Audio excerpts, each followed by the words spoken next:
पंतप्रधान नरेंद्र मोदी यांच्या हस्ते आज पुणे मेट्रोचं तिसऱ्यांदा उद्घाटन करण्यात आलं। ऑनलाईन व्हिडिओ कॉन्फरन्सद्वारे हे उद्घाटन करण्यात आले। यावेळी रुबी हॉल ते रामवाडी या मार्गिकेला पंतप्रधानांनी हिरवा झेंडा दाखविला। आज कोलकाता येथून नरेंद्र मोदी यांच्या हस्ते विविध प्रकल्पांचे लोकार्पण करण्यात आले। याच वेळी त्यांनी पुण्यातील मेट्रोचं देखील उद्घाटन केलं।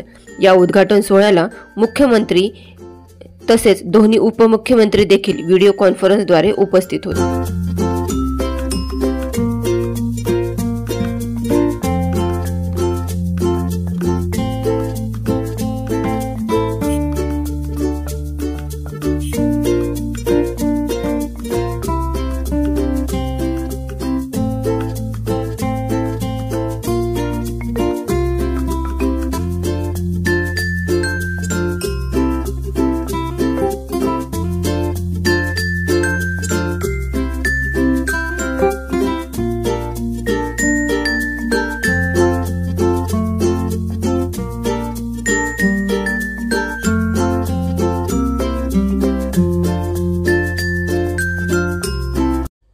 आमची व्हिडिओ बातमी आवडल्यास लाईक, शेअर आणि समांतर चॅनलला सबस्क्राइब करायला विसरू नका।